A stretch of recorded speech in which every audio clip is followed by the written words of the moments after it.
안녕하십니까. 생생매거진 오늘 박은정입니다. 정부가 미래산업 육성의 중심이 될 특화단지를 선정해 발표했습니다.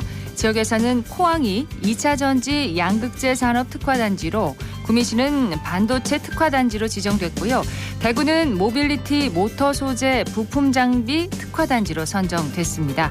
특화단지 지정으로 포항은 철강산업에 2차 전지 산업을 더한 미래산업의 다변화를, 구미는 반도체 산업과 직접적인 연관이 있는 인공지능과 로봇, 방산 등 새로운 산업의 터전을 마련할 수 있게 됐다는 기대가 나오고 있는데요.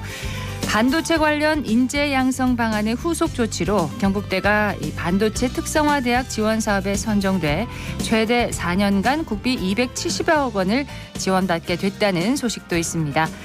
최근 11년 동안 대구 경북에서 20만 명이 빠져나갔다고 합니다. 대다수 일자리를 찾아서 수도권으로 이동한 것으로 분석되는데요.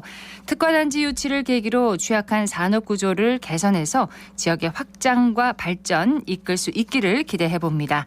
7월 21일 금요일 생생매거진 오늘입니다. 먼저 안동과 포항 울릉 연결해서 그곳의 소식과 날씨 듣겠습니다. 안동입니다. 오늘은 삼복 가운데 두 번째 드는 중복인데요. 뜨겁고 무더운 폭염이 이어지고 있습니다. 어제부터 경북 대부분 지역에 폭염주의보가 발효된 가운데 안동은 폭염 경보로 격상됐고요. 오늘 낮 기온이 최고 33도까지 치솟겠습니다. 한편 내일 오후부터는 또다시 장맛비가 내립니다. 지역별로 내리는 시간과 비의 양이 다른 가운데 최고 10에서 30mm의 비가 예상되는데요. 지반이 약해져 있는 만큼 산사태 대비도 철저히 해주시길 바랍니다. 예천군이 집중호우로 인해 재난 트라우마를 겪는 주민들을 위해 재난 심리회복 지원을 적극 추진하고 있습니다. 군은 이재민이 일상생활 장애와 스트레스, 불안 등 심리적인 불편감이 증가할 수 있기 때문에 영남권 권역 트라우마 센터와 경상북도 정신건강복지센터, 예천군 정신건강복지센터가 합동으로 협의체를 구성하고 마음회복을 지원합니다. 협의체는 이재민 임시주거시설과 상담 희망마을 등을 직접 찾아가서 정신건강과 심리상태를 검진하고 있고요. 특히 마음 안심버스를 예천군 임시주거시설인 진호국제양궁장 문화체육센터에 설치했습니다. 한편 예천 집중호우 및 산사태로 인한 실종자 3명을 찾기 위한 수색 작업이 일주일째 계속되고 있는데요. 인력 569명과 헬기 5대 등 장비 36대, 구조견 9마리 등을 투입해 현재 수색이 한창 진행 중입니다. 지금까지 안동이었습니다. 이어서 포항입니다. 오늘 경북 동해안의 하늘은 흐립니다. 낮 기온은 29도 안팎이 예상되는 가운데 포항과 경주에 오늘 오전 폭염주의보가 발효됐고요. 자외선 지수 매우 높음으로 더위에 대한 각별한 주의가 필요합니다. 내일 오후부터 다시 장맛비가 내리겠는데요. 지역별로 내리는 시간과 비의 양이 다르겠고 최고 10에서 30mm의 비가 예상됩니다. 예천에서 실종된 주민을 수색하다가 급류에 휩쓸려 순직한 고 최수근 상병에 대한 장례 절차가 시작됐습니다. 최수근 상병은 지난 19일 폭우로 실종된 주민을 찾는 작전에 참가했다가 급류에 휩쓸렸는데요. 14시간의 수색 끝에 결국 숨진 채 발견됐습니다. 최 상병은 구명조끼 같은 기본적인 안전장비도 지급받지 못하고 수색 작업에 참가한 것으로 알려졌는데요. 27년차 베테랑 소방관인 최 상병의 아버지는 기본조차 지키지 못해 사고가 났다며 울분을 터뜨렸습니다. 구명조끼를 비롯한 최소한의 안전조치도 없이 무모한 수색작전에 내몰렸다며 해병대에 대한 비판 여론도 커지고 있는데요. 해병대는 유가족에게 사과하면서 특히 구명조끼를 착용하지 않은 현장의 판단을 다시 들여다보겠다고 밝혔습니다. 최 상병의 분향소는 포항 해병대 1사단에 마련됐습니다. 장례는 해병대장으로 치러지고 유족의 뜻에 따라 일반인의 조문도 허용됩니다. 유해는 내일 오전 연결식을 치른 뒤 전북 임실호국원에 안치될 예정입니다. 지금까지 포항이었습니다. 이어서 울릉입니다. 울릉도와 독도는 맑은 하늘 보이고 있습니다. 현재 기온은 어제보다 0.1도 낮은 24.5도, 습도는 82%입니다. 동해 중부 안쪽 먼바다에는 남동에서 남풍이 불며 바다의 물결은 0.5에서 1m로 잔잔하게 일고 있습니다. 오늘 여객선은 정상 운항합니다. 울릉군이 어제 군 전역에서 청정 새마을 운동 홍보 캠페인을 펼쳤습니다.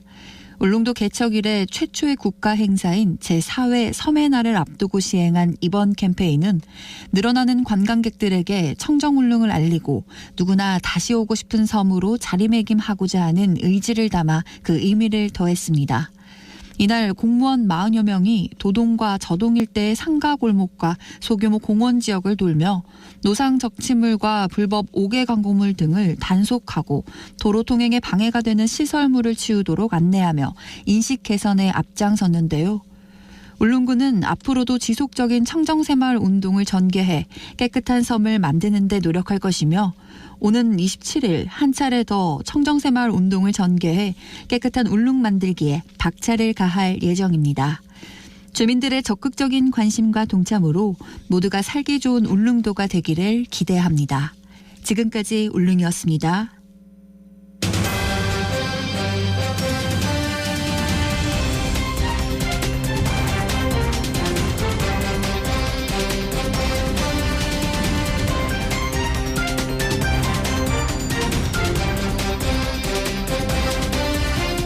(11시 11분입니다) 최근 카페나 음식점에서 타인에게 불편을 끼치거나 소란을 피우다가 처벌을 받는 경우가 종종 발생하고 있는데요. 오늘 내로남불에서는 이런 경우 법적으로 어떤 문제가 발생하는지에 대해서 이야기를 나눠보도록 하겠습니다. 하성협 변호사와 함께합니다. 어서 오십시오. 예, 안녕하세요. 안녕하세요. 카페나 음식점에서 남에게 불편을 주거나 소란을 피워서 대중의 질타를 받는 경우 온라인상에서 정말 자주 보거든요. 그렇습니다. 얼마 전에도 젊은 여성이 맨발로 카페 소파에 누워있는 장면을 찍은 사진이 온라인 커뮤니티에 올라와서 화제가 된 일이 있었습니다. 사진으로 볼 때 그 고객은 카페 매장 내부로 보이는 곳에 설치되어 있는 긴 소파에 맨발로 누워 있었습니다. 맨발이 중요하군요. 네, 그렇습니다. 예. 예, 그 사진을 올린 사람에 따르면 사진 속 고객은 20대로 보이고요. 남자친구와 함께 카페에 왔나 봅니다. 그리고 긴 소파가 있는 곳에 자리를 잡고는 남자친구가 소파에 가방을 놓아주자 네. 그 신발을 벗고 소파에 올라가서 가방을 베고 누웠습니다. 전혀 사정은 모르겠지만 아프면 뭐 병원을 가든지 아니면 집에 가서 좀 쉬면 되는데 왜 카페에서 이렇게 자리를 잡고 누워 있었을까요? 그렇죠. 아마 많은 분들이 같은 생각일 것 같은데요. 카페는 단순히 커피를 파는 곳이다라는 인식은 이미 사라진 지 오래되었습니다. 사람들은 카페를 커피라는 먹거리와 함께 이 감성이라는 독특한 문화를 제공하는 곳으로 인식하고 있어요. 네. 그래서 근데 일반적으로 보면 커피 값이 싼 게 아니잖아요. 아니죠. 예, 밥값만큼 되기도 하는데요. 사람들이 비싼 값을 치르고도 카페를 찾는 이유는 바로 커피뿐만 아니라 카페라는 문화를 소비하기 때문입니다. 예. 예, 그래서 카페는 거기에서 느낄 수 있는 분위기가 매우 중요합니다. 그렇죠. 분위기 때문에 그 카페를 찾아가는 경우도 많은데 그 커피를 매장에서 마시는 때보다 테이크아웃으로 주문할 때 가격이 좀 저렴한 이유도 여기에 있지 않을까 싶거든요. 그러니까 테이크아웃 하면 이 카페에서 커피를 마시면서 느끼는 감성이라는 문화가 빠지니까 좀 가격을 좀 할인해 주는 거 이렇게 이해를 할 수도 있을까요? 예, 맞습니다. 경제학적으로 보면 그와 유사하게 분석할 수 있겠습니다. 단지 관점을 조금 달리 봐야 할 것 같은데요. 그러니까 실제로는 테이크아웃 할 때 값을 깎아주는 게 아니라 네. 매장에서 먹을 때 값을 올리는 겁니다. 사람들은 매장에서 먹을 때 카페라는 공간이 주는 감성을 소비할 수 있으므로 더 큰 비용을 지불하고서도 기꺼이 매장에서 커피를 마시려고 합니다. 그런데 카페 주인 입장에서 보면 매장에서 먹으려면 돈을 더 내야 한다라고 홍보하기보다는 테이크아웃 하면 할인해 준다라고 하는 게 더 효과적이겠죠. 관점을 조금만 다르게 해서 보면은 좀 새로운 면이 보이네요. 예, 그렇습니다. 그리고 한 가지가 더 있는데요. 법학적인 관점에서 볼 때도 매장에서 먹을 때 가격이 더 비싼 이유를 해석할 수 있습니다. 네, 가격이 더 비싼 이유를 법학적인 관점에서 보면 어떤 경우인가요? 예, 그러니까 커피를 사서 마신다는 건 고객과 카페 주인 사이에 커피를 사고 파는 매매 계약이 성립되었다는 걸 의미합니다. 매매 계약이요. 예, 고객이 카페에서 커피를 주문하는 일은 그 커피를 나에게 팔아달라. 그러면 나는 정해진 가격대로 돈을 지급하겠다. 그런 의사를 전달하는 것입니다. 그러면 카페 주인이나 직원은 고객이 주문한 내역을 확인한 후 주문한 것 중에서 이미 매진되었거나 또는 다른 사유로 판매할 수 없는 제품이 있는 경우가 아니라면 네. 얼마입니다라고 이야기합니다. 이는 주문한 제품을 판매하겠다라는 의사를 표시하는 행동입니다. 이렇게 해서 소비자와 판매자의 의사가 일치되면 커피 매매 계약이 성립되는 것입니다. 그런데 앞에서 살펴보았듯이 고객이 테이크아웃 하면 카페 주인은 커피만 판매하는 게 되는 것이죠. 예. 그래서 매장에서 먹을 때보다 가격이 더 쌉니다.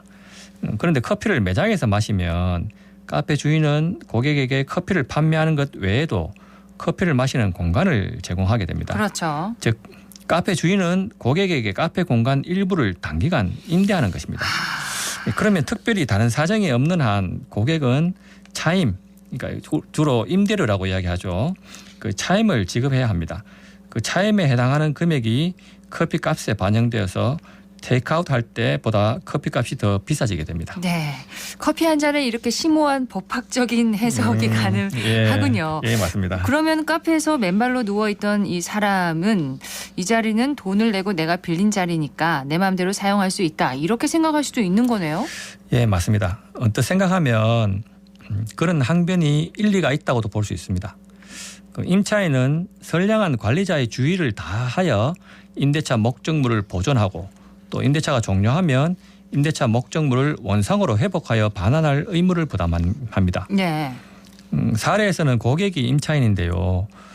고객은 카페 자리를 목적대로 이용한 후에 나갈 때는 자리를 훼손하지 않은 상태로 그대로 두고 가면 됩니다. 그렇죠.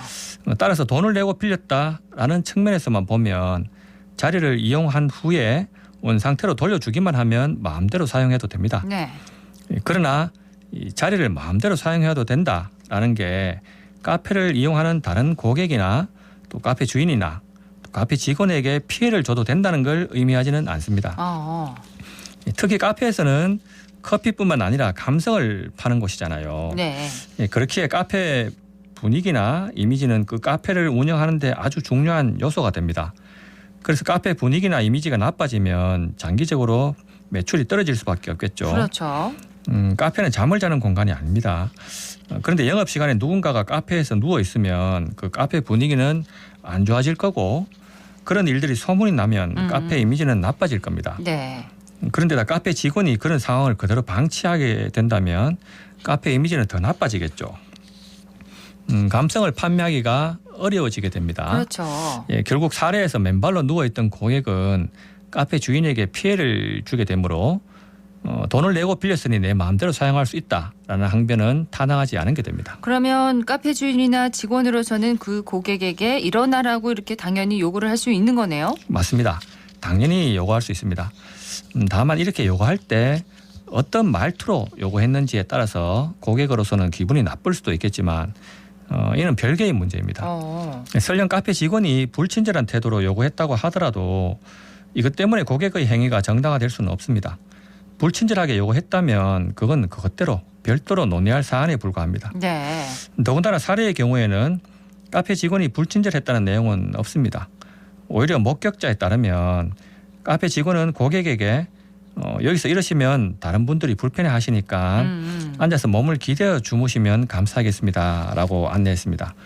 직원으로서는 충분히 할 수 있는 말이고 이 정도면 친절하게 응대했다고 할 수 있겠습니다. 네.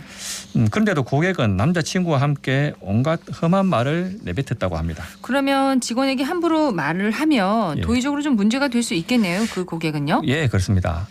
목격자에 따르면 고객은 남자친구와 함께 카페 매장에서 내가 커피 샀는데 여기서 뭘 하든 무슨 상관이냐라고 하면서 직원에게 욕설을 내뱉고 또 아까 우리 옆에서 자꾸 쳐다보던 누구가 네. 신고했나 봐. 불편하다고 한 그 미친 누구를 잡아서 죽여버리겠다라고 하면서 30분간 욕하다가 자리를 떠났다고 합니다. 네. 이렇게 목격자가 들었다는 건 그 고객이 다른 사람이 들을 수 있을 정도로 크게 욕했다는 점을 드러냅니다. 또한 직원에게 한 말이나 불특정한 사람을 상대로 욕한 내용을 볼 때 매장에서 영업에 방해가 될 정도로 소란을 피웠다고 할 수 있겠습니다. 야, 좀 심하네요. 예, 맞습니다. 매장에서 이렇게 소란을 피웠다면 법적으로도 문제가 될 수 있는 건가요? 예, 법적으로도 처벌받을 수 있습니다. 그 업무 방해죄가 성립될 수 있는데요. 형법 제314조 제1항에서는 다음과 같이 규정하고 있습니다. 제313조의 방법 또는 위력으로서 사람의 업무를 방해한 자는 5년 이하의 징역 또는 1,500만 원 이하의 벌금에 처한다라고 규정하고 있습니다. 예. 그러면 313조의 방법이 뭔지 살펴봐야겠죠. 형법 313조에서는 그 허위의 사실을 유포하거나 기타 위계로서 사람의 신용을 훼손한 자는 5년 이하의 징역 또는 1,500만 원 이하의 벌금에 처한다라고 규정하고 있습니다. 그러니까 결국 업무 방해죄는 허위 사실 유포, 위계, 위력 중 하나 또는 둘 이상의 방법으로 업무를 방해할 때 성립되는 범죄입니다. 네. 예, 사례에서 고객은 위력으로 카페 직원의 업무, 그중에서도 특히 매장을 관리하는 업무를 방해했다고 할 수 있겠습니다. 근데 그 고객이 욕설하는 동안 카페에 손님이 얼마나 많았는지 아니면 예. 그 욕설하는 모습을 손님들이 얼마나 많이 봤는지 예. 이런 상황을 예. 그 직원이 매장을 관리하는데 어려움을 겪었는지 예. 알기 힘들잖아요. 예, 맞습니다. 네. 카페 직원이 실제로 업무를 수행하는데 방해를 받았는지를 객관적으로 확인하기는 어렵습니다. 그러나 판례에 비추어 보면 이 사건에서는 업무 방해죄가 성립될 수 있습니다. 예, 대법원 판례에 따르면 우리 법원은 위력으로 인해 실제로 업무가 방해되었는지를 따지지 않고 업무가 방해될 위험만 발생하면 업무 방해죄를 인정하고 있기 때문입니다. 그렇군요. 예, 사례에서 고객은 카페 매장 안에서 다른 사람이 들을 수 있는 소리로 약 30분간 직원과 다른 고객에게 욕설하였습니다. 꽤 길었습니다. 맞습니다. 그리고 당시 매장 안에는 그 장면을 촬영한 손님이 있었으니까 적어도 고객이 한 명 이상 있었다고 할 수 있거든요. 예. 따라서 실제 업무가 방해되었는지와 관계없이 업무가 방해될 위험이 발생했다고 할 수 있습니다. 예. 그러니까 업무 방해죄가 성립되는 거죠. 실제 유사한 사례에서도 법원은 업무 방해죄를 인정하고 있습니다. 근데 모욕적인 말을 들은 직원도 이제 정신적으로 좀 충격을 받았을 것 같은데 이 점에 대해서 배상을 청구할 수도 있나요? 그렇죠. 가능합니다. 법을 어긴 사람을 처벌하는 일은 국가가 국민으로부터 위임받은 형벌권을 행사하는 공법적 행위입니다. 예. 예, 따라서 개인은 타인의 위법한 행위로 인해 본인이 손해를 입으면 형사상 처벌과는 별개로 그 타인을 상대로 손해배상을 청구할 수 있습니다. 사례에서 고객이 카페 직원에게 어떻게 말했는지 또 말한 횟수는 몇 차례인지 또 당시 주위에 다른 사람이 보고 있었는지 등에 따라 직원은 그 고객을 상대로 위자료를 청구할 수 있겠습니다. 그렇군요. 예, 다만 위자료가 인정되더라도 금액이 많지는 않을 것입니다. 예. 오늘 하성엽 변호사와 함께 카페 맨발 고객 사건의 내용과 발생할 수 있는 문제에 대해서 살펴봤습니다. 고맙습니다. 예.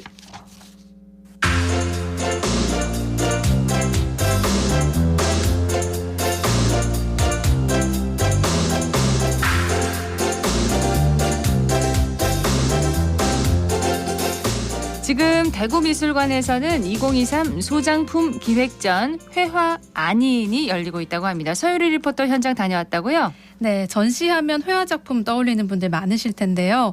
현대미술에서는 이미 영상, 사진 등 다양한 매체를 많이 활용하고 있습니다. 이번 전시에서는 이런 작품들을 통해 현대미술을 새로운 관점에서 바라보려는 시도를 했는데요. 전시를 기획한 대구미술관 박보람 학예연구사에게 자세한 이야기 들어봅니다. 지금 보시는 작품은 박형기라는 작가님의 작품이고요. 반영 시리즈라고 합니다. 깜짝 놀라셨죠? 이 소리까지 이 작품에 포함되어 익숙한 공간일 수 있어요. 낙동강물입니다. 이번 전시의 회화 안인은 총 3가지 섹션으로 구성이 되어 있어요. 첫 번째는 확장하는 눈, 그리고 두 번째는 펼쳐진 시간, 세 번째는 경계 없는 세계라는 주제로 이루어져 있는데요. 사실 대구미술관이 굉장히 회화나 평면에 강한 미술관으로 많이 알려져 있는데요. 최근 동시대 미술의 어떤 경향은 어떤 매체를 되게 넘나들고 다양한 장르의 작품들이 전방위적으로 일어나기 때문에 저희가 몇 년 전부터 저희 미술관도 조금 더 적극적으로 미디어 작품을 수집을 해왔었고, 대구 미술에서 되게 실험적인 활동을 많이 했던 대구 미술 지역 작가분들이 뿌리를 내리고 계세요. 뭐 박형기 선생님도 그렇고, 뭐 이강소 선생님, 뭐 김구림 선생님부터 해서, 그래서 그런 분들의 작품들까지 이번에 다 수집이 되면서 이런 작품들을 좀 미술사적으로 연결시킬 필요성도 느꼈고 또 저희 미술관이 갖고 있는 작품들을 시민들과 함께 공유를 하는 자리가 꼭 필요하다라는 생각을 했기 때문에 이번 소장품 전시 회화 아닌이라는 주제로 기획을 하게 되었습니다. 멋진 작품들 많겠어요. 네, 이번 전시회는 작가 23명의 작품 34점이 공개됐는데 특히 튤립 파동을 주제로 하는 백남준 작가의 TV 튤립이라는 작품이 인상적이었습니다. 네. 이외에도 국내 비디오 아트 1세대로 꼽히는 박현기 작가의 반영 시리즈, 또 책상 위에 더러운 것들을 닦아내는 영상이 인상적인 작품 걸레로 유명한 김구린 작가의 작품들도 눈여겨볼 만합니다. 오정양 작가에게 이번 전시에 출품된 작품 기억 재생을 위한 환등상에 대해 이야기 들어봅니다. 그 작품의 내용은 현재 재개발이 진행 중인 대구 중구의 동인 아파트를 소재로 만들어진 작품입니다. 지금은 이곳이 다른 아파트로 재개발이 진행이 되고 있는데 한때는 이 대구 동인 아파트가 대구 최초의 시형 아파트로 명성을 떨쳤지만 이제는 낡고 좀 오래돼서 완전히 사라지고 새로운 공간으로 바뀌고 있어요. 이 동인 아파트가 사라지고 없지만 실제로 거기에서 생활하셨던 분들의 이야기는 그대로 남아있다고 생각해요. 그래서 평범한 일상의 이야기이긴 하지만 사라진 공간의 이미지와 결합하면서 또 이분들의 이야기를 재현하는 미디어 작품이 되겠습니다. 동인 아파트 같은 경우에는 당시에 재개발이 확정이 되었었기 때문에 퇴거를 하신 분들도 많이 있었지만 여전히 다른 곳으로 이전하지 않으시고 살고 계시는 분들도 많았어요.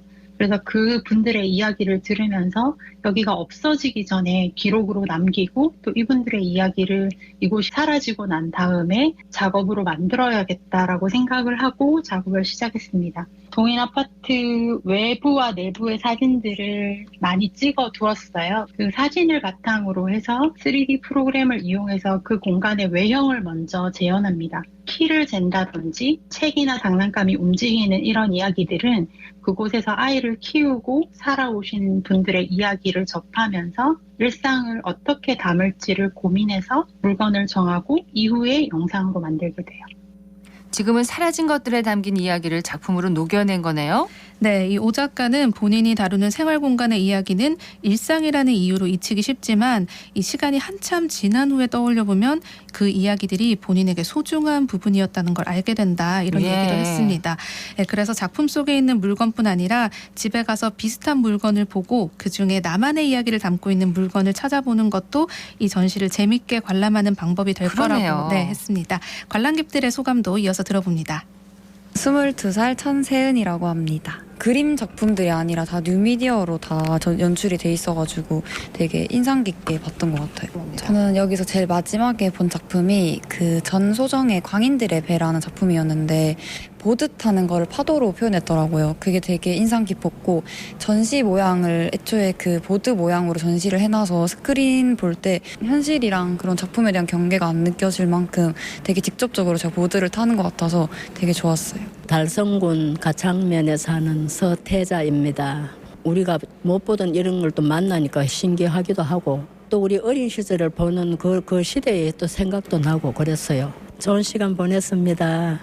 정아현입니다. 인상 깊었던 작품은 왕칭송 작가님의 팔로유인데요. 큰 그림에 많은 책상과 학생들이 엎드려 있고 유일하게 한 명 학생이 앉아 있는데 그 학생도 링게를 맡고 있는 장면인데요. 고등학교가 졸업한 지 얼마 안 돼서 그런지 한국의 교육 문제에 대한 거에 공부라는 거에 스트레스 조금 받았는데 이 그림을 보면서 약간 저의 감정이 이입됐다고 해야 되나? 그래서 그림을 보고 해석을 봤는데 제가 생각했던 그 해석이 맞는 거예요. 그래서 그때 그 기분 좋음과 뭔가 안타깝기도 하고 중국 사회에도 여러 면이 있구나. 전 세계적으로 교육이 되게 중요하고 문제가 있구나라는 생각을 하게 됐습니다. 나의 삶을 돌아볼 수 있는 것 같아서 추천하는 것 같아요. 이번 전시는 10월 9일까지 이어지는데요. 미디어 작품은 작품 앞에 머물러서 이 러닝타임을 온전히 느끼는 시간이 필요합니다. 그렇죠. 네, 이렇게 시간을 가지면서 작가가 말하려는 바를 좀 더 잘 느낄 수 있는 시간 가져보면 좋겠습니다. 네, 대구미술관에서 열리고 있는 2023 소장품 기획전 회화 아닌 10월 9일까지 이어진다고 하니까 저도 한번 꼭 가보고 싶습니다. 네. 서유리 리포터 잘 들었습니다. 네, 고맙습니다.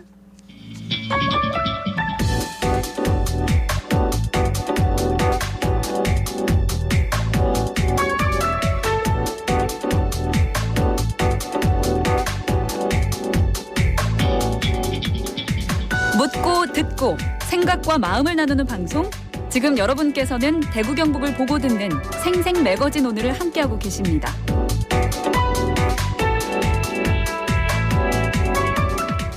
생생매거진 오늘 함께하고 계십니다. 11시 30분 지났습니다. 기자의 눈으로 지역의 현안과 이슈를 들여다봅니다. 영남일보 서민지 기자와 함께합니다. 어서 오세요. 네, 안녕하세요. 자, 서 기자가 주목한 오늘의 주제는 뭔가요? 네, 기후변화로 인한 극한호우 시대입니다. 지난 13일부터 며칠간 대구 경북을 비롯한 전국에 극한호우가 내리면서 아직도 수해 상황이 심각합니다. 그렇습니다. 기록적인 폭우가 내렸습니다. 경북 지역의 피해 상황부터 먼저 좀 짚어볼까요? 네, 오늘 기준으로 경북 북부 지역에서만 24명의 사망자가 나왔습니다. 예천에서만 사망자 14명이 나왔고요. 영주에서 4명, 봉화 4명, 문경 2명입니다. 여전히 예천에서는 실종자도 있습니다. 그렇죠. 전국적으로 피해 상황은 아주 심각한데 전국을 강타한 집중호우로 올 들어 50명의 사망자와 실종자가 발생했습니다. 이는 지난 2011년에 폭우로 인한 서울 서초구 우면산 산사태로 78명이 사망하거나 실종된 이후에 12년 만에 가장 많은 규모입니다. 올해 이렇게 비가 많이 쏟아진 이유 무엇 때문에 분석되고 있습니까? 올해 극한호우가 쏟아지는 가장 큰 원인은 정체 전선 때문입니다. 장마 전선은 한반도 북쪽의 찬 공기와 남쪽의 뜨거운 공기가 만나서 형성되는데요. 한반도 상공에 상대적으로 차고 건조한 티베트 고기압이 북쪽에서 내려와서 덥고 습한 북태평양 고기압과 만나면서 기압골이 반복적으로 지났습니다. 전체 전선이 발달하면서 특정 지역에 비가 집중되거나 소강 상태를 보였다가 다시 쏟아지는 양상을 반복했었죠. 대기의 강 현상도 주요 원인으로 지목되던데 이게 대기의 강 현상이 뭔가요? 대기의 강은 수증기를 머금은 공기가 대기에서 커다란 규모로 이동하는 현상을 말합니다. 폭염이 이어지는 열대지방에서 만들어진 수증기가 대기의 강을 따라서 이동한 뒤에 우리나라에서 재해성 폭우로 변해서 떨어지는 거죠. 네, 이 대기의 강 현상이 올해 처음으로 나타난 건가요? 그렇지는 않습니다. 여름철 북태평양 고기압 북쪽 가장자리를 따라서 흔하게 만들어지곤 했었는데요. 문제는 기후변화에 있습니다. 네. 기후변화가 결국 호우 규모를 키웠다는 거네요. 네. 기후변화로 기온이 올라가면서 이런 현상이 점점 더 강해졌습니다. 일반적으로 지구 기온이 1도 상승할 때 대기 중의 수증기는 7% 정도 증가한다고 합니다. 그런데 최근 지구온난화로 인해서 온도는 점점 더 높아지는 거고 여기에 더해서 요즘 적도 부근 동태평양 해수면 온도가 비정상적으로 높아지는 현상인 엘니뇨가 기승을 부리면서 서태평양과 인도양에서 수증기가 폭발적으로 증가했고요. 네. 이 대기의 강은 이 수증기들을 한 번에 실어 나르게 됐고 이것이 우리나라 인근 수증기와 합쳐지면서 예년보다 더 극단적인 호우 현상이 나타난 겁니다. 그러면 기후변화가 계속된다면 극한호우 현상은 점점 더 심해지고 더 늘어나겠네요? 네, 맞습니다. 미 항공우주국이 지구온난화가 현 추세대로 계속되면 이번 세기 말에 대기의 강의 폭 넓이가 25% 늘어남과 동시에 발생 빈도는 50% 증가한다고 예측했습니다. 또 이 경우에 대기의 강이 불러오는 극한호우 현상이 현재보다 2배 이상 늘어날 것이라고도 전망한 바 있습니다. 실제로 최근 몇 년간 늘어나는 추세를 보였나요? 네, 실제로 비로 인한 긴급 재난 문자가 2013년에는 48건에 불과했거든요. 네. 그런데 이 문자 발송 기준에 부합하는 비가 2017년에는 88건, 또 2020년에는 117건, 또 작년에는 108건으로 꾸준히 증가하고 있습니다. 또 기상청 예측도 있는데 온실가스 배출량에 따라서 2081년부터 2100년까지는 연 강수량이 최대 18% 증가하고 강수일은 6일 정도 감소할 것으로 내다봤습니다. 그러니까 비가 오는 날은 줄어드는데 강수량은 늘어나는 아이러니한 상황인데 결국 집중호우가 증가한다는 의미입니다. 이런 극한호우의 가장 큰 문제는 피해 규모가 규모가 또 아주 크다는 거잖아요. 네, 짧은 시간에 강하게 내리는 이런 극한호우는 손 쓸 틈도 없이 대형 참사를 키웁니다. 단순히 침수 피해뿐만 아니라 산사태나 지하 공간, 또 대규모 농작물 침수 등 피해 양상이 점차 다양해지고 또 극단적인 경향을 띠고 있습니다. 네, 이번처럼 또 대형 산사태를 낳을 수도 있습니다. 네, 이번에 경북 예천 효자면 백섬리를 덮친 산사태만 하더라도 순식간에 마을을 덮쳐서 사망자와 실종자가 속출하는 그런 안타까운 참사를 낳았는데요. 심지어 이 일대는 정부에서 별도 관리하는 산사태 취약 지역이 아닌 곳이 이미 확인되면서 네. 언제 어디서든 극단적인 기후로 인한 참사가 벌어질지도 모른다는 그런 우려마저 커지고 있죠. 농경지가 침수된 농민들은 또 당장 경제적인 위기가 커지잖아요. 네, 극한호우로 농경지 침수 피해가 잇따랐습니다. 언제 복구될 수 있을지도 좀 아득한 상황인데요. 농림부가 지난 10일부터 8일간 집계한 농작물 침수 및 낙과 등 그 피해 농지 면적이 2만 7천여 헥타르에 달했고요. 예. 또 가축 피해도 10만 5천여 마리였습니다. 경북 지역의 경우에는 농작물 피해 면적이 2,161헥타르였는데 이건 축구장 3천여 개를 합친 크기라고 합니다. 당장 피해 규모가 이 정도라는 것이고 향후에 더 늘어날 것으로 예상됩니다. 경북은 전국에서도 과일 주생산지로 꼽혀서 피해 규모가 클 것 같습니다. 네, 거기에 더해서 하우스 재배 작물도 많습니다. 그렇죠. 이번 폭우로 인해서 일조량이 줄면서 작물의 분량도 늘고 품질도 떨어질 것으로 보입니다. 또 수박이나 상추, 또 시금치 같이 땅 가까이에서 재배되는 작물과 고추나 애호박 같이 산지 작물 생산 저하도 좀 특히 우려되고 있습니다. 이렇게 되면 밥상 물가도 또 오르겠네요. 네, 당장 밥상 물가의 비상등이 켜진 것뿐만 아니라 추석 차례용품 확보에도 좀 악영향이 미쳐질 것으로 우려됩니다. 18일 기준으로 시금치 4kg 도매 가격이 5만 4천 원이었는데 한 달 전에는 1만 7천 원에 불과했습니다. 극한호우가 시작된 10일에는 3만 6천 원 정도였다는 점을 감안하면 일주일 사이에 50% 정도가 오른 거죠. 네.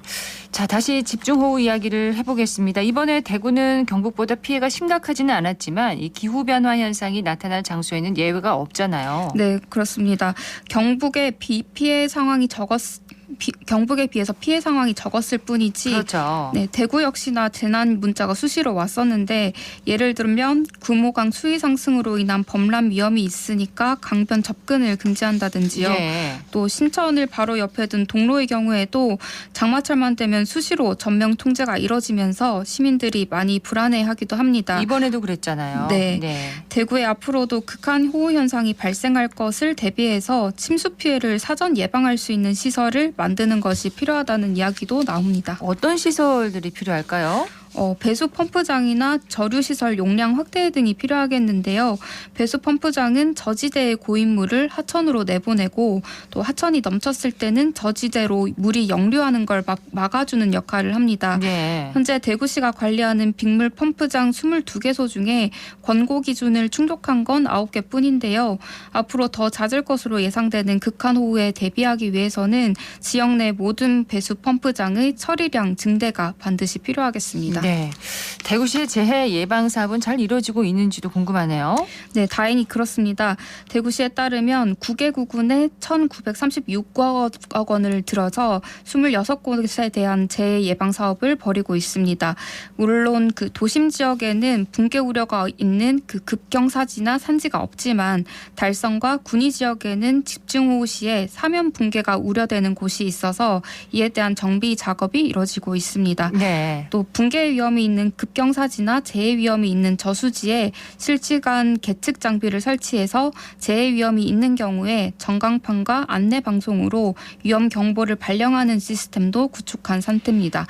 이걸 행정안전부에 전달하는 시스템은 올해 안에 구축 완료될 전망입니다. 네, 만약 이제 침수 피해가 일어났을 때 주민이 잘 대응할 수 있도록 사전에 교육도 좀 제대로 이루어져야 할 것 같습니다. 네, 그래서 대구시는 소하천 범람 시에 신속한 주민 대피 체계를 마련키로 했습니다. 호우 때 피해 우려가 높은 도심 소하천 수위를 실시간 모니터링하는 스마트 계측 관리 시스템을 올해 말까지 구축할 계획이기도 한데요. 이 시스템은 하천이 범람 위험 수위에 이르렀을 때 인근 주민에게 방송과 문자로 위험 경보를 알려줍니다. 네. 또 이 밖에도 현재 대구 지역 하천 둔치 주차장 19곳에는 차량 침수 위험을 차주에게 자동으로 알려주는 시스템이 가동 중이기도 합니다. 각 지자체의 대비와 대응도 참 중요하겠지만 또 전국적으로 재난체계 대응을 제대로 세우는 거 빨라지게 할 필요도 있을 것 같습니다. 네, 사실 이제는 극한호우가 일상화될 텐데 이 속도에 비해서 재난체계 대응이 뒤처진다는 지적이 많습니다. 이제는 극단적인 단어를 빼놓고선 날씨를 전할 수가 없을 정도인데 그에 비해 우리 당국의 대처는 너무나 안일하다는 거죠. 네. 그 사례가 극한호우 긴급 재난 문자인데요. 이 문자는 작년 8월에 집중호우를 계기로 상식을 뛰어넘는 폭우에 대응하는 차원에서 도입됐는데 문제는 수도권에만 시범 도입됐다는 겁니다. 전국 확대는 내년 5월에 예정돼 있습니다. 보시다시피 상식을 뛰어넘는 폭우는 도입하자마자 발생한 셈이 됐고요. 그렇죠. 특히나 이번에는 수도권보다도 경북 지역과 충북 청주 등 지방 도시에서 훨씬 피해가 컸습니다. 또 이 밖에도 예보에 필수인 기상위상도 이제 새로 발사할 때가 됐는데 네. 작년에 예비타정정 조사를 통과하지 못해서 기존 천리안 위성 EA호가 수명 이상으로 운영돼야 되는 상황입니다. 정부가 국가기후 위기 적응 대책을 보완해서 내놓기는 했는데 기후 변화 속도와 그 규모를 생각하면 사실상 하세월 계획이라는 평가가 많습니다. 네. 이런 여러 가지 상황을 잘 점검해 봐야겠습니다. 영남일보의 서민지 기자였습니다. 고맙습니다. 네, 감사합니다.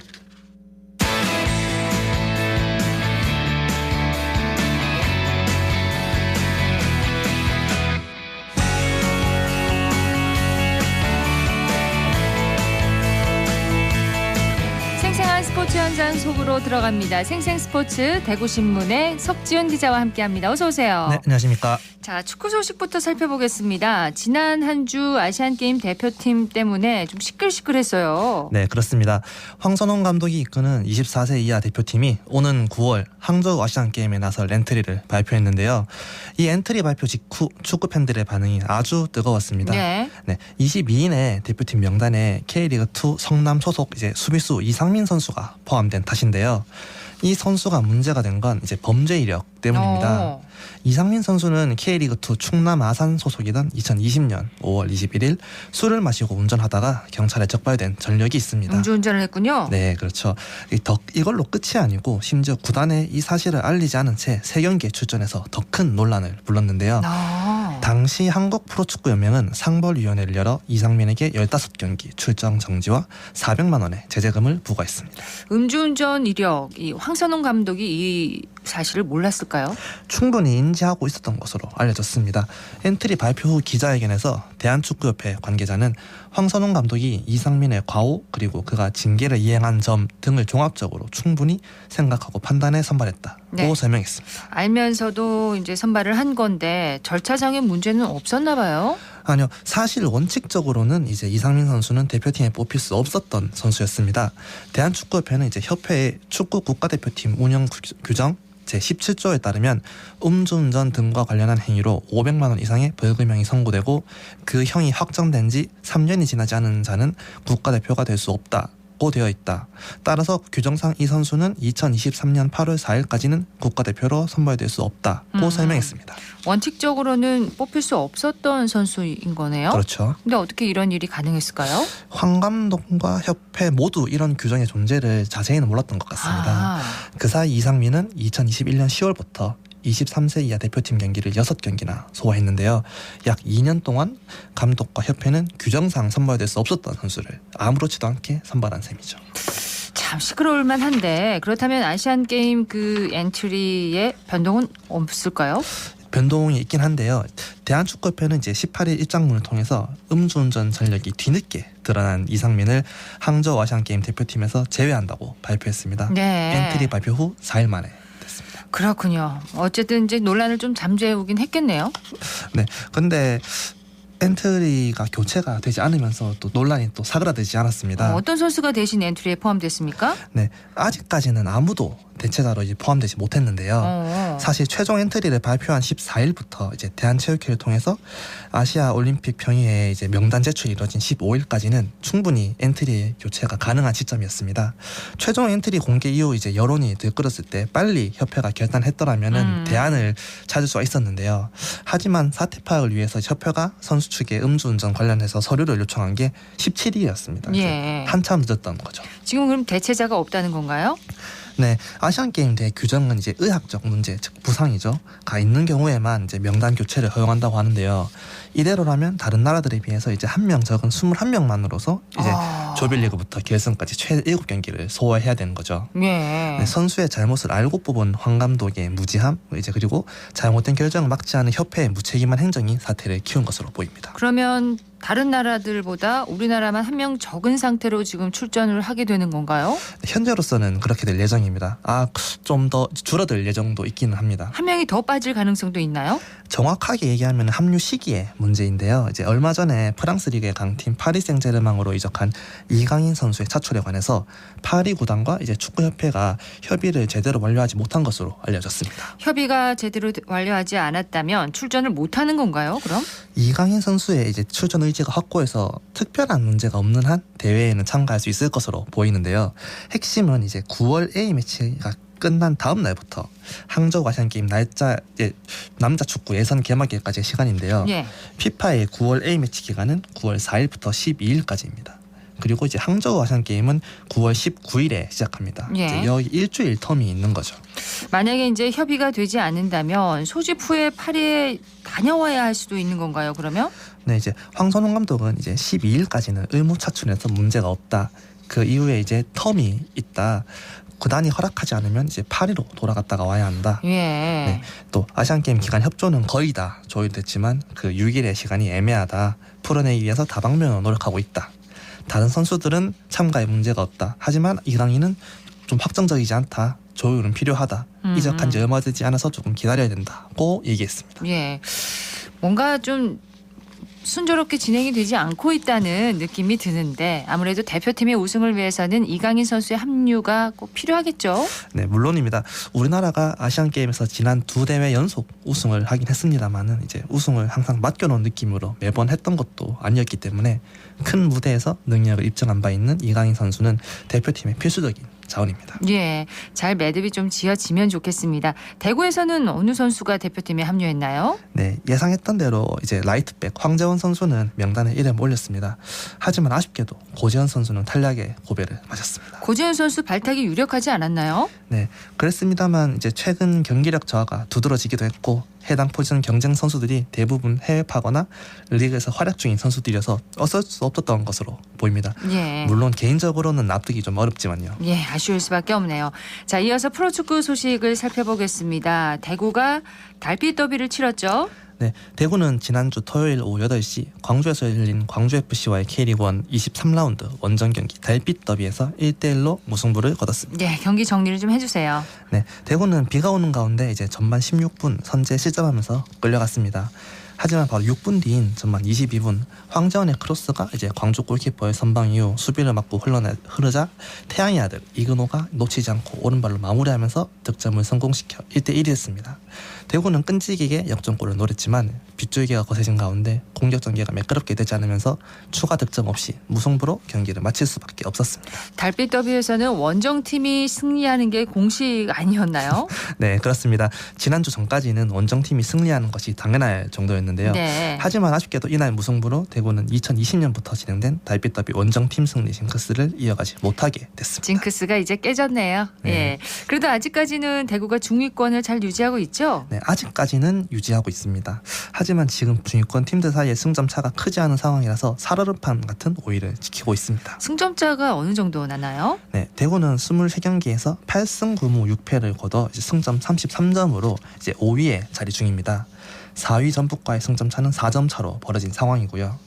이에 반해 6위 강주와는 2점 차, 7위 대전, 8위 제주, 9위 인천과의 승점 차는 불과 3점 차에 불과합니다. 이 정도면은 매주 순위가 엎치락뒤치락 하겠습니다. 네, 그렇습니다. 더군다나 이제 6위부터 9위까지 팀들이 이번 라운드에서 모두 다른 팀과 대결이 예정돼 있습니다. 이 때문에 대구가 이번 경기에서 패배하고 하위 팀들이 모두 승리할 경우 이론상으로는 9위까지도 떨어질 수 있는 셈입니다. 반드시 승리를 해야 되겠군요. 대구의 다음 상대는 어딘가요? 네, 대구는 내일 토요일 오후 8시 이제 대전 하나 시티즌을 상대로 K리그 1 24라운드 대전 원정을 치릅니다. 네, 승점 3점 차이라고 하셨죠. 대전과의 맞대결인데 자, 좀 어떤 승부를 예상하시나요? 양팀 모두 승리가 절실한 상황이라서 쉽지 않은 승부가 예상이 됩니다. 더군다나 홈팬들의 열기가 뜨거운 대전 원정인 만큼 이제 상대 선수들의 기세도 무서울 것으로 보이는데요.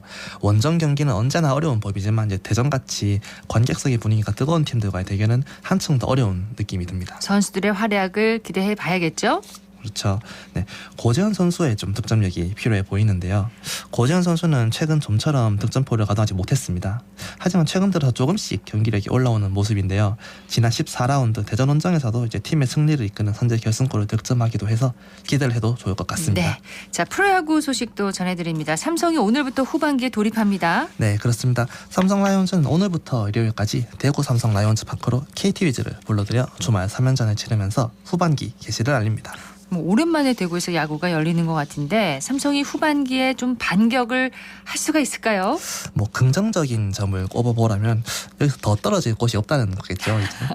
이제 앞으로 올라갈 일만 남았다고 볼 수 있을 것 같습니다. 예, 11일은 없으니까 맞는 말이긴 한데 어쨌든 그래도 좀 반전을 좀 노려봤으면 좋겠거든요. 후반기 삼성의 기대 요소는 뭘까요? 엄청나게 드라마틱하진 않지만 이제 구자욱 선수의 수비 복귀를 꼽을 수 있을 것 같습니다. 햄스트링 부상에서 돌아온 구자욱 선수는 그동안 수비에 어려움을 겪으면서 지명타자로만 출전을 했는데요. 최근 수비 훈련을 소화한 데다 본인도 적극적으로 수비에 의욕을 보이면서 후반기에는 외야를 지키는 모습을 볼 수 있을 것 같습니다. 그러면 지명타자로 다른 선수가 들어갈 수도 있겠네요. 굉장히 예리하십니다. 이제 구자욱 선수가 외야로 가게 되면은 이제 김동엽 선수나 이제 포수 김재성 선수가 이제 지명타자로 출전할 수 있게 되는데요. 그렇게 되면 박진만 감독 입장에서는 이제 타선 운영에 한층 더 좀 능동성을 좀 갈 수 있을 것 같습니다. 작지만 큰 변화라고 할 수 있겠죠. 예, 그 구자욱 선수에게 수비 복귀 이 점을 이제 좀 기대를 할 수 있고 또 다른 좀 기대할 수 있는 점이 있을까요, 삼성에? 좀 이재익 선수가 이제 불펜에서 최근 기록이 좋았기 때문에 삼성의 좀 대표적인 약점이 불펜이잖아요. 그렇죠. 아무래도 이제 좀 이재익 선수가 이제 컨디션을 계속 이어가 준다면은 후반기 불펜 안정화에 큰 도움이 될 것 같습니다. 네, 삼성 후반기에 좀 좋은 모습을 보여주기를 기대해 보겠습니다. 생생스포츠 대구신문의 석지용 기자였습니다. 고맙습니다. 네, 감사합니다.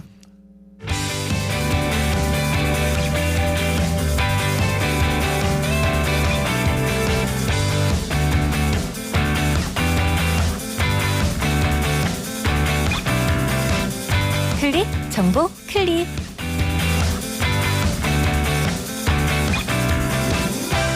중복인 오늘도 많이 무덥겠습니다. 일부 지역에서는 낮 동안의 열기가 밤 사이에도 식지 못해 열대야가 나타나는 곳도 있겠는데요. 내일 낮부터는 정체전선이 다시 북상해 장맛비가 내릴 전망입니다. 대구와 경북을 비롯해 전국적으로 물폭탄 수준의 장맛비가 이어지고 있는데요. 계속해서 많은 비가 예상되는 만큼 추가적인 재해가 발생할 가능성이 있습니다. 그럴 경우 안전을 위해 이웃과 함께 신속하게 대피하거나 혹은 피난하는 등 즉시 안전조치를 시행해야겠습니다. 무엇보다 비로 인해 더 이상의 피해가 없기를 바랍니다.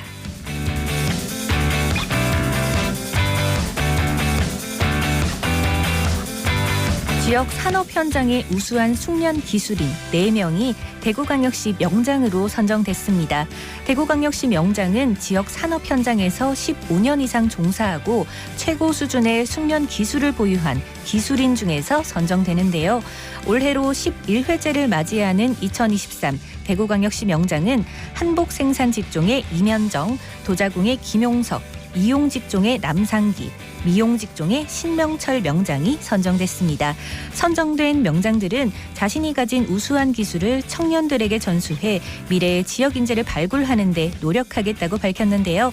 대구시를 대표하는 명장으로서 지역을 위해 힘써 주시기를 부탁드립니다.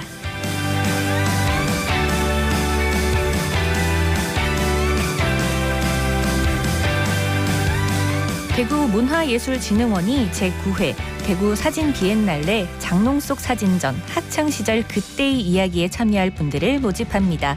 과거 학창시절 촬영되었던 모습을 주제로 인물과 풍경 등 옛 사진이 있다면 참여가 가능한데요. 예를 들어 수학여행이나 소풍, 운동회 등에서 찍었던 사진들이 있다면 출품작으로 낼 수 있습니다. 대구 경북 시도민 누구나 참여가 가능하고 기한은 오는 7월 30일까지입니다. 단 1989년 이전에 촬영했던 사진으로 필름이나 디지털 파일 형식이어야 하고요. 1인당 1점을 응모할 수 있습니다. 자세한 내용은 문화예술진흥원 홈페이지를 참고하시면 되겠습니다.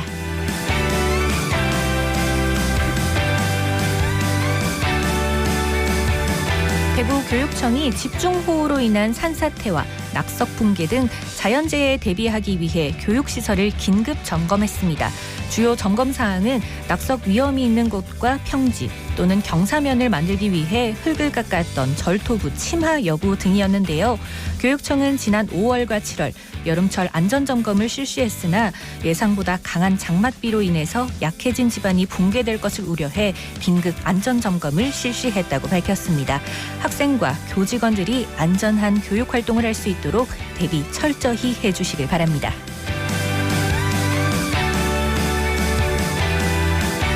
이번 주말에도 많은 비가 예상되고 있습니다. 집중호우로 인한 침수 피해를 막기 위해 도심 곳곳에 설치된 빗물바지 다시 한번 점검해야겠는데요.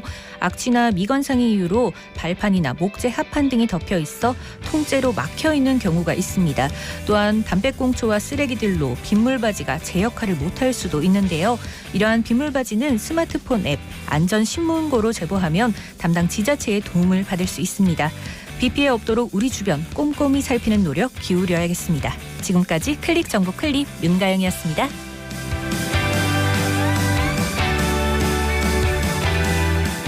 282억 원을 들여 신서혁신도시 내 건립된 대구복합혁신센터가 기준과 다르게 시공되고 감리도 부실하게 이루어진 것으로 드러났습니다. 대구시는 하자가 있는 수영장을 재시공하고 외벽을 보수 보강하는 한편 공사와 관련 있는 전원을 징계할 방침인데요. 건설에서의 부실은 참사로 이어질 수 있는 만큼 어떤 경우에도 용납해서는 안 되겠습니다. 생생매거진 오늘 준비한 순서 여기까지입니다. 박은정이었습니다. 고맙습니다.